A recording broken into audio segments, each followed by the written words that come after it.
All right, so we're going to start on plate 66 for chapter 15 in the continuing series, water conservation and the antidiuretic hormone.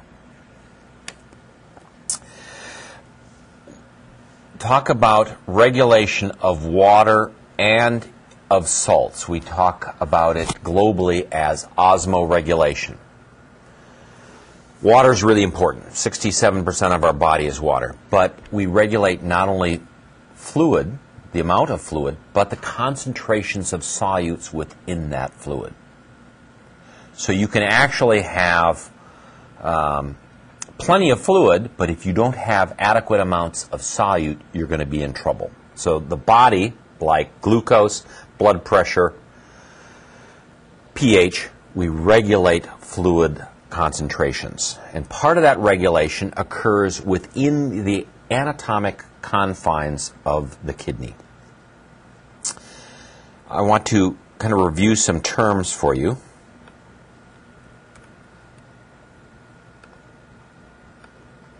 Osmoregulatory terms. When we talk about the concentration of a solution, if they have a similar ratio of solute and solvent, we talk about an isoosmotic or isotonic solution. If their concentrations of solutes are higher, we talk about a hypertonic solution. Conversely, if it's lower, it's a hypotonic solution. The terms that we use to express this tonicity or concentration are what we call osmoles. There's Johnny, there's Donnie, osmole, Marie, right? If you take 1 mole of sodium chloride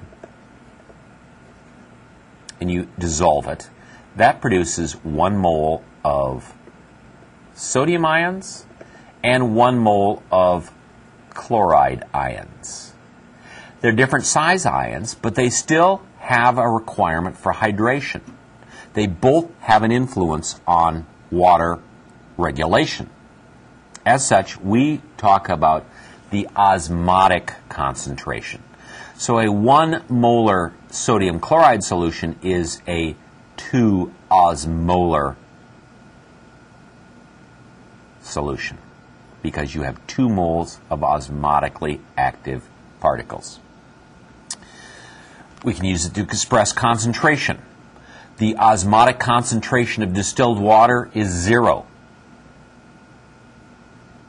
The concentration of seawater is around 1 osmolar. 1,000 millimoles of osmotically active particles. Blood is around 300 milliosmolars, or 0.3. So yes, we have, that's why blood is a little salty when you taste it, but certainly not as much as seawater. So we can use these terms to express absolute concentrations, and we can talk about relative concentrations. So compared to blood, seawater is hypertonic. Distilled water, compared to blood, is hypotonic. And that has influences on which way ions move and which way water moves. So let's set up this situation in the kidney.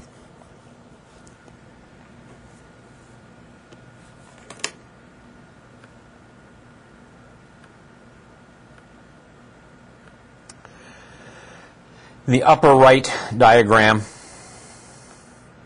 you have the contrast. You have the individual who has a high osmolarity. That's this individual right here. Now, if you count, they have the same number of solutes as the individual over there, but a significantly reduced fluid. This animal has a more concentrated plasma. This individual is in water deprivation, needs to conserve water. So let's look in an individual who's drinking lots of water. So that's this individual right here.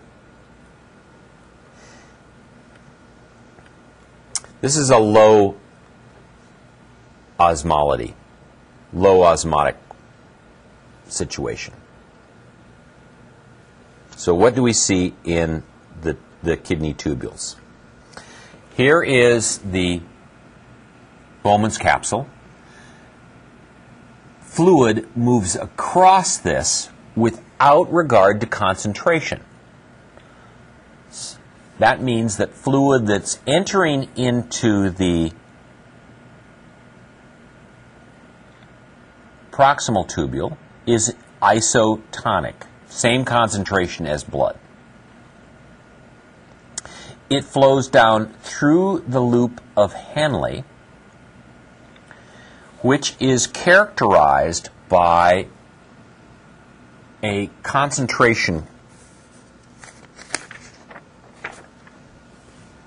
So in fact, the medullary cavity of the kidney is a hypertonic or hyperosmotic environment. Lots of solutes.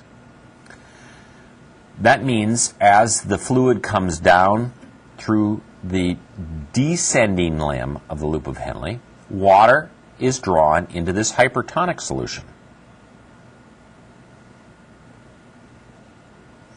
As it flows, so it becomes more concentrated as it flows back up.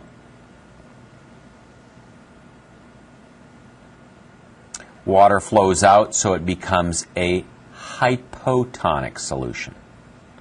And then when it releases the collecting ducts, it passes through the collecting ducts. It drops down through this osmotic concentration.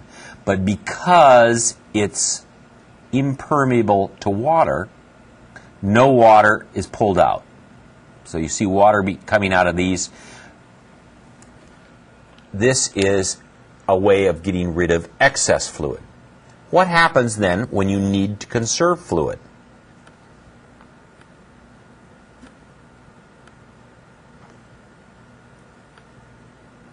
So here's the same situation. Filtrate coming in. It's isotonic here.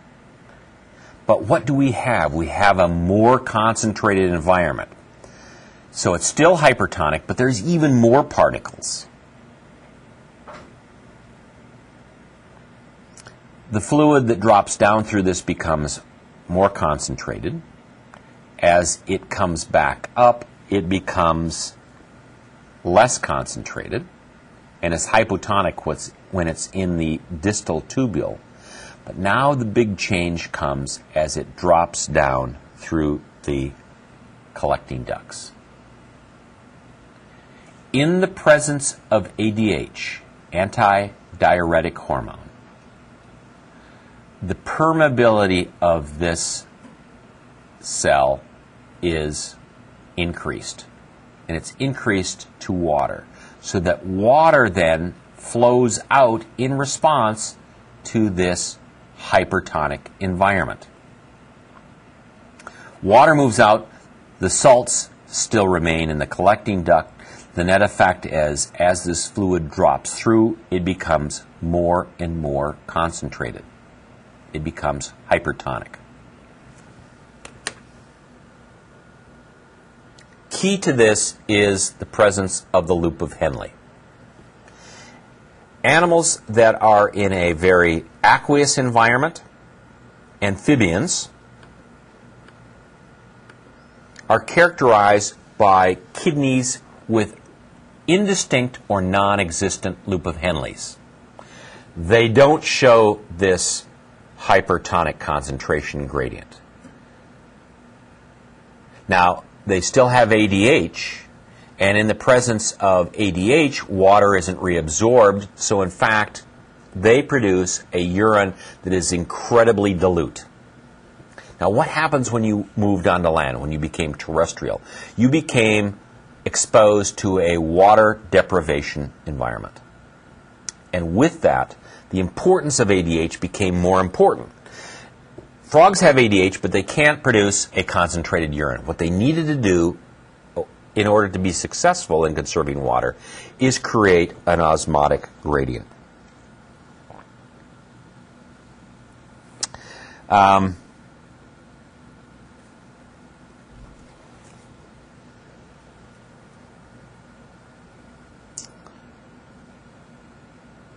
I need to tell you where ADH is? We're gonna come back and talk about ADH, but it's probably reasonable to give you a heads up. Where is antidiuretic hormone produced?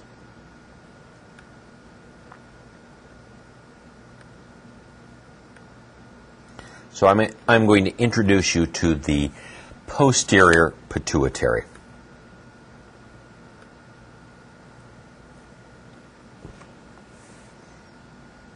We're water deprived, high osmotic concentration. This situation is perceived by sensory receptors located in the brain, specifically in the hypothalamus.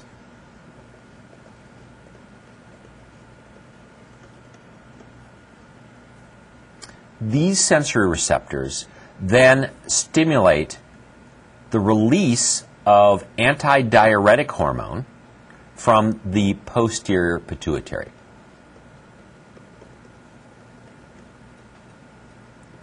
ADH is released into the blood supply that's perfusing the posterior pituitary, and it has as its target tissue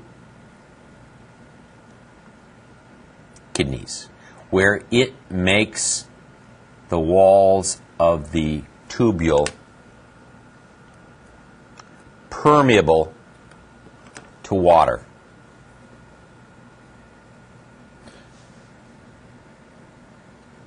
So that water is coming out from the collecting ducts, reabsorbing.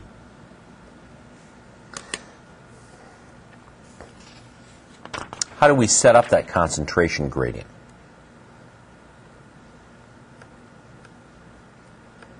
So let's go to plate 67.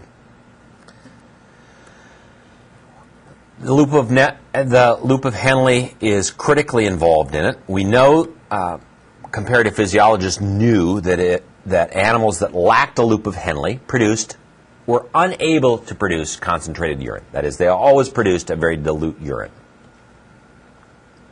Mammals, very effective at producing concentrated urine. Loops of Henle. Desert hopping rats in Australia have loops of Henle that are so long as to be almost malformed.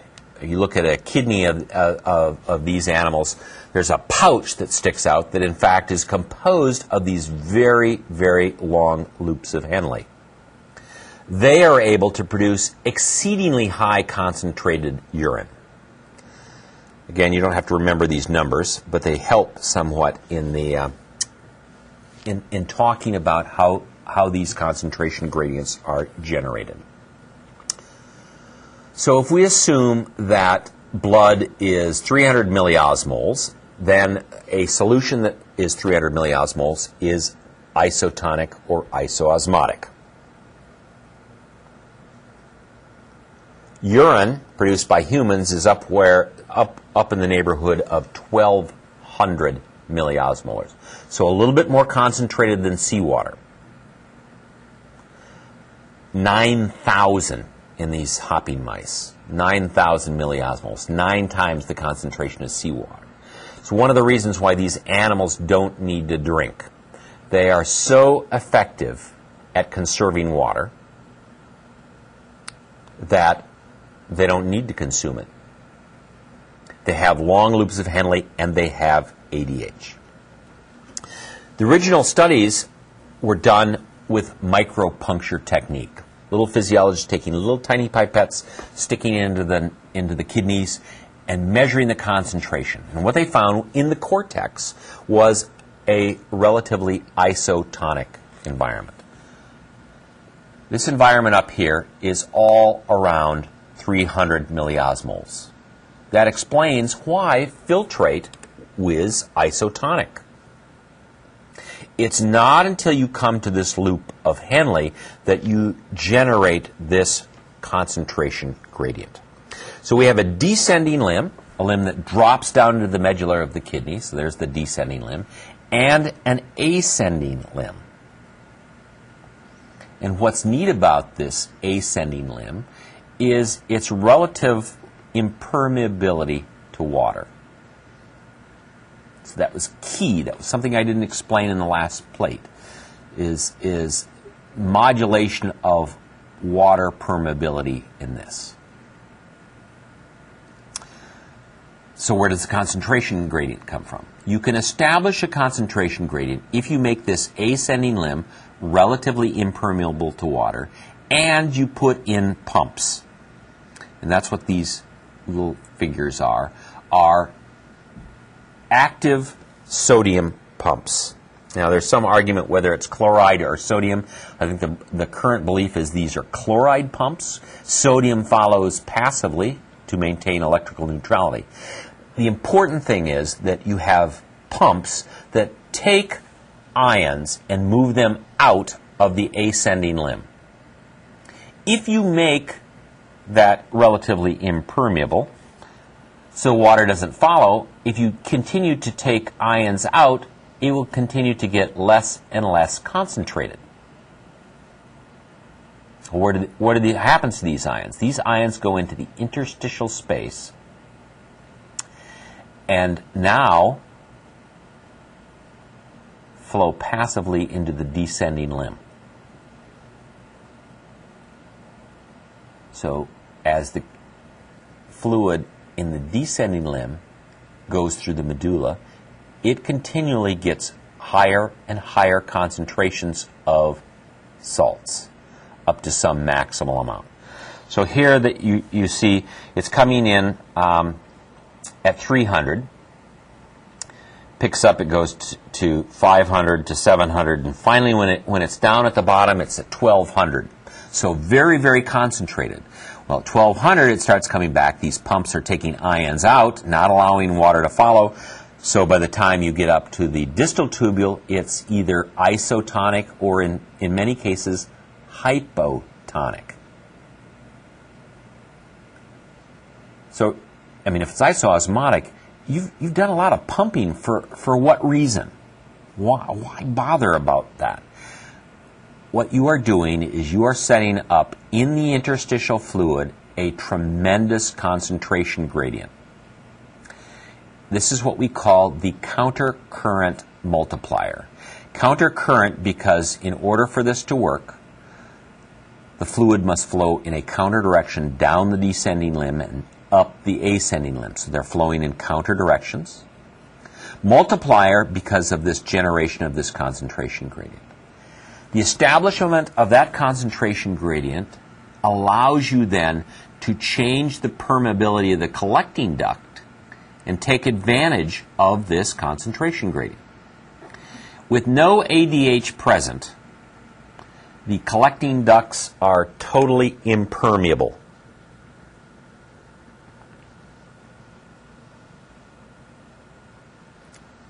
The fluid in the collecting ducts will drop through and continue through this concentration environment. It'll go through an environment that's 400, 600, 9,000, 1,200. And because it's impermeable to water, no water will come out.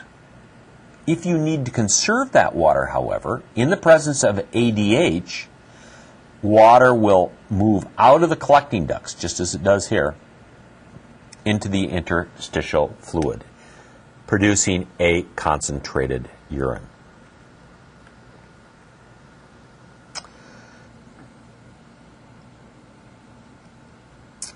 ADH also increases urea permeability. We talked about ammonia as being a product of protein metabolism. So the liver did a good job of taking most of the ammonia and converting it to a nitrogenous waste called urea. We eliminate most of our nitrogenous waste in the form of urea. It's a compound which is not reabsorbed.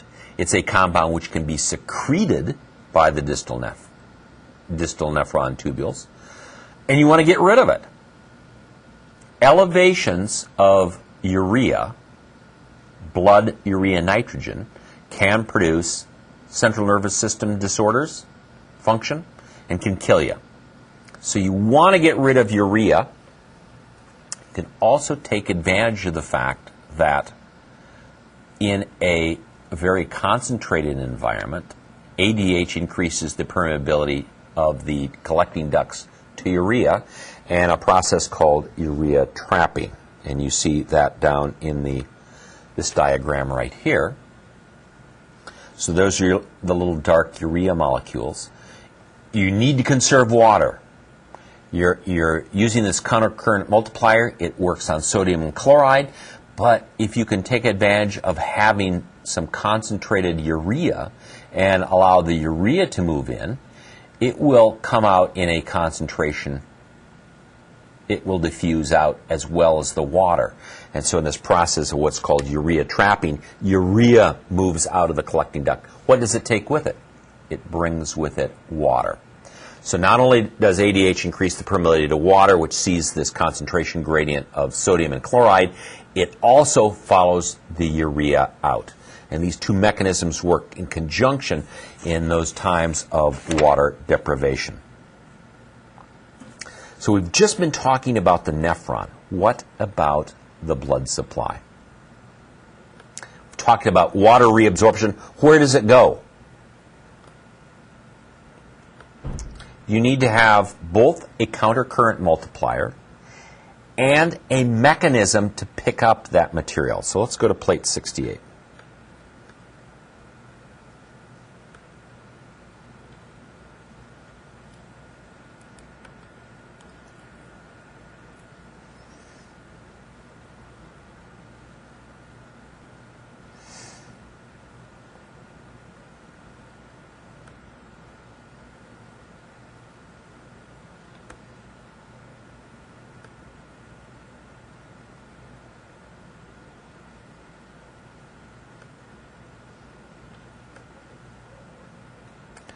This is what is referred to as the countercurrent exchange mechanism.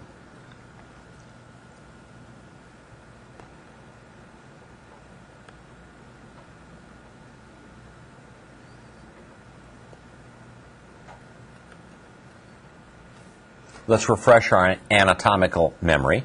Here is a stylized diagram of the nephron.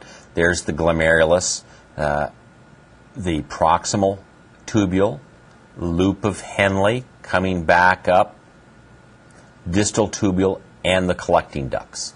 So it's this that's very susceptible to ADH function. The concentration gradient is set up in this medulla. But in addition, you have capillaries which are associated with the loop of Henle. And we call these tubules up here the peritubular capillaries. And this capillary bed that flows down and follows the loop of Henle, the vasa recta. So what's happening in the vasa recta is this tissue is not under the influence of ADH. You don't change the permeability of it. But it sees the exact same concentration gradients that the interstitial fluid sees.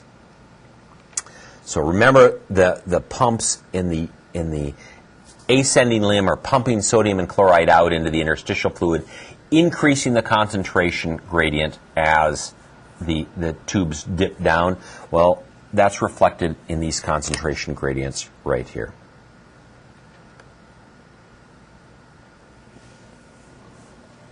Here's the interstitial fluid, 425 up to around 1,300 milliosmoles. High concentration of salts here, low concentration of salts here. As the vasa recta starts dropping through the medulla, water flows out, ions flow in, increasing the concentration. So at the bottom of the loop of Henle, you have a solution that is in equilibrium with the interstitial fluid. Then, as it moves out, water is reabsorbed. Sorry, reabsorbed goes this way.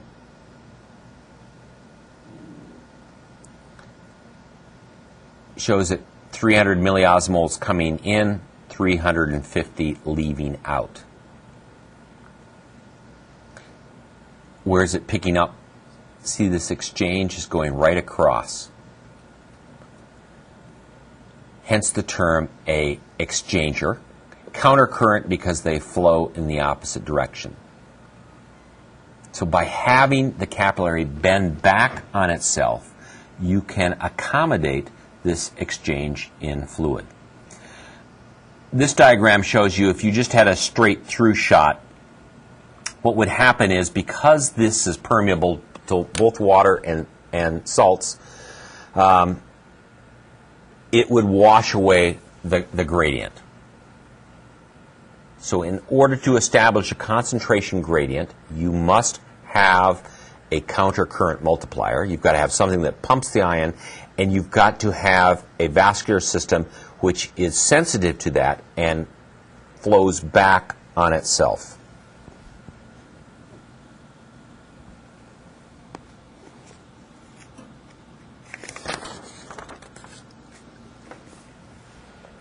So let's try to integrate some of this stuff, some of the concepts of fluid regulation.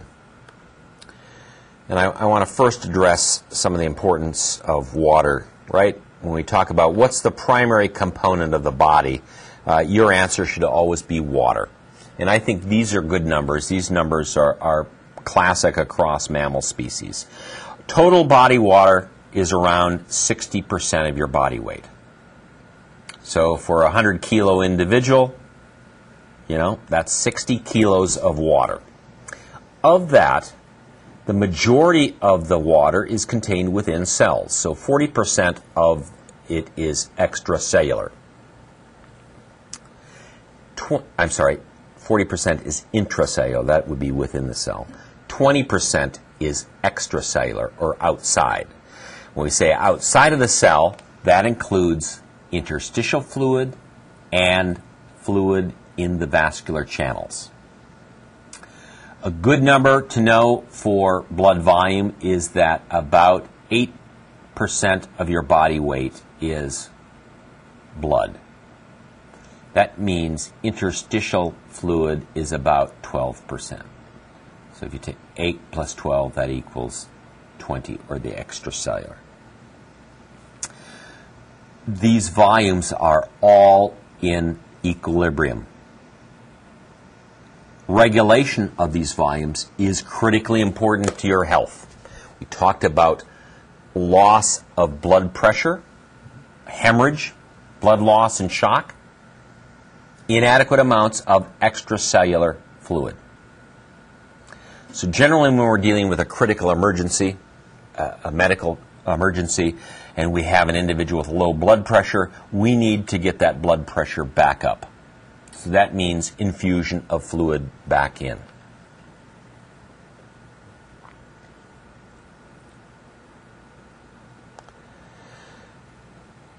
Quick osmotic response. ADH, what happens?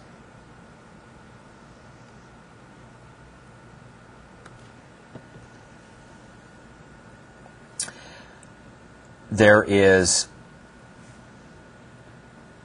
ADH released in response to elevations in osmotic concentration.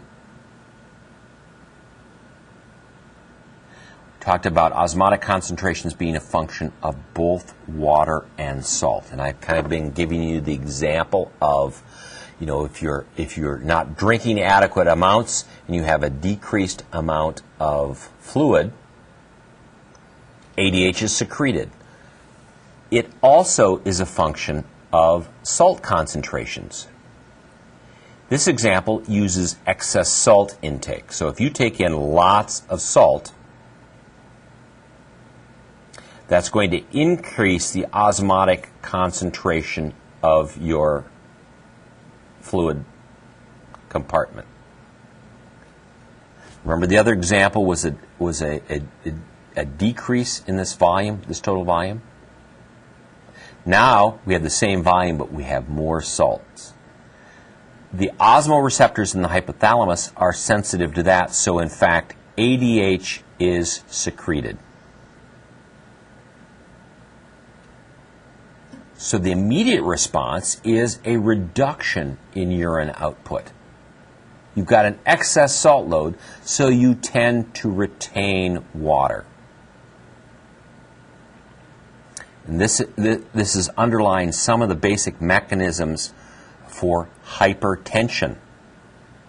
Elevations in salt intake, elevations in extra cellular fluid, vascular fluid goes up. We see this in congestive heart failure, this kind of elevation of vascular volume. So while you've tried to adjust this, you now have more ions, more sodium chloride ions than you need. That invokes a secondary response, which involves the other hormone, aldosterone. ADH is a protein hormone released from the posterior pituitary. It is fast-acting. Aldosterone, a little slower acting, is released from the adrenal cortex. And you recall that what aldosterone does is increase slow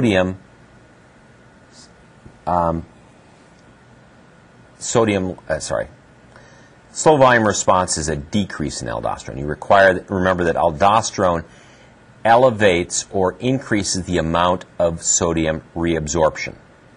So what your body is saying is, I have too much sodium chloride. I want to decrease my aldosterone concentrations.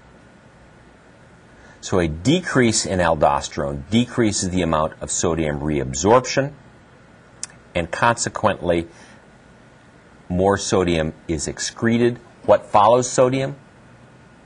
Water. So that we're able to then regulate fluid volume. Aldosterone initiates synthesis of new sodium transporters. ADH initiates recruitment of water channels. So in fact, if you have changes in aldosterone, it's a much slower response. You have to produce proteins, whereas ADH acts through cyclic AMP and is relatively rapid.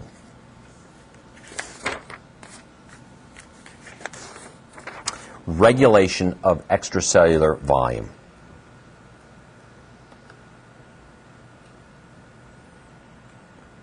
Plate 70.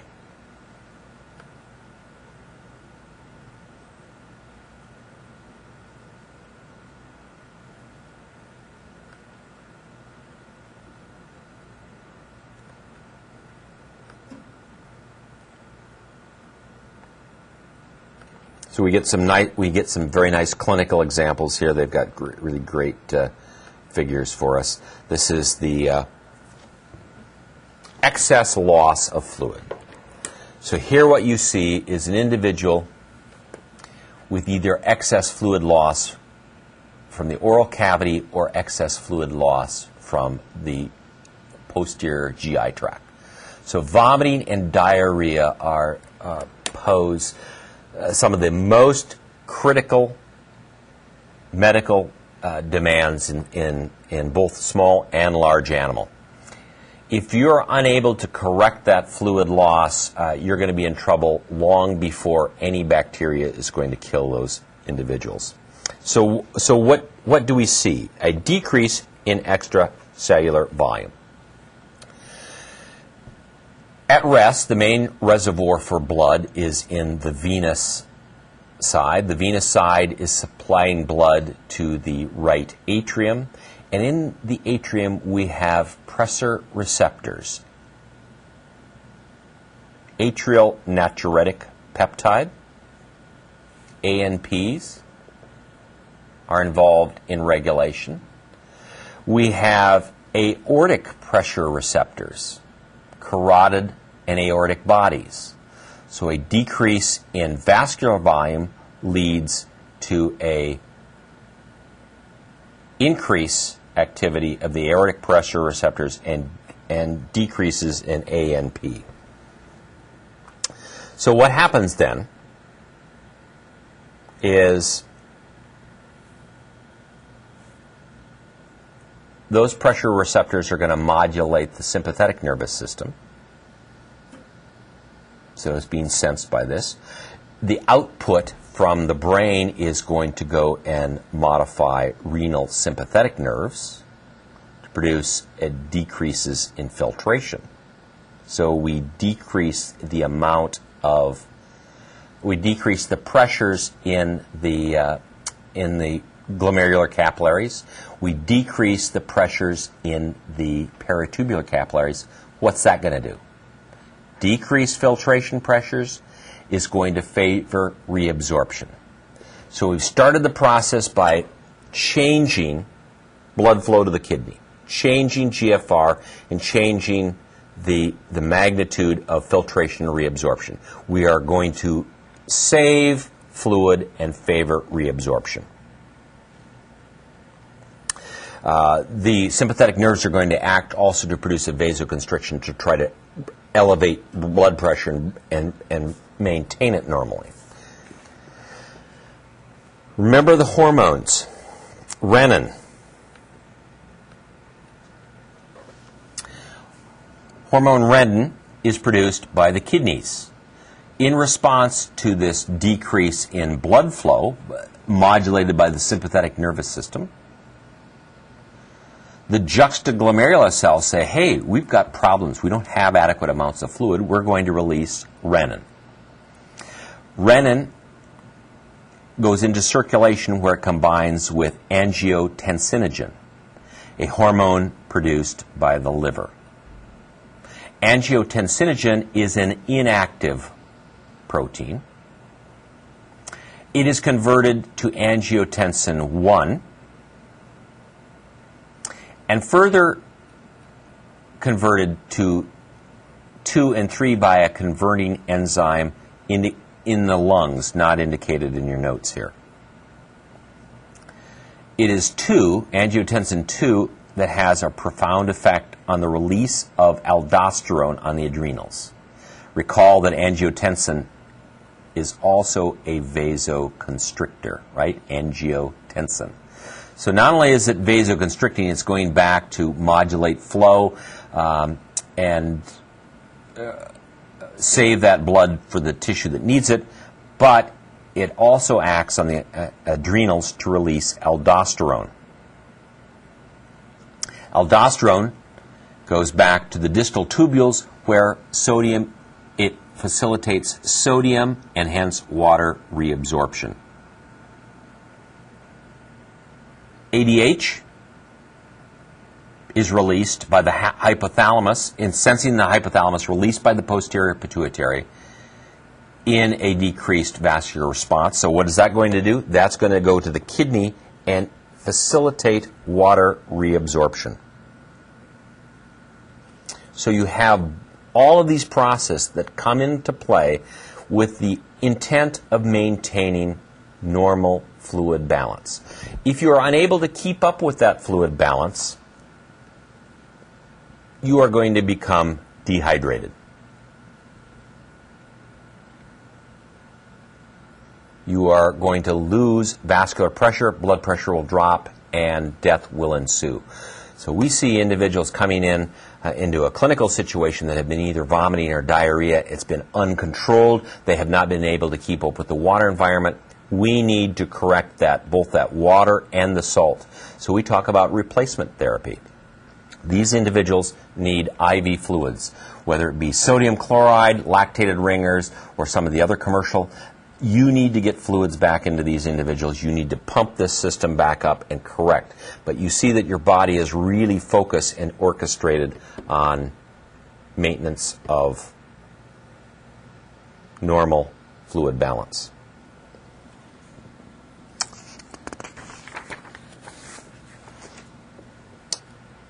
How are we on time, Bo? 40 minutes? All right, I tell you what, can we, let's go ahead and we'll take a break here. I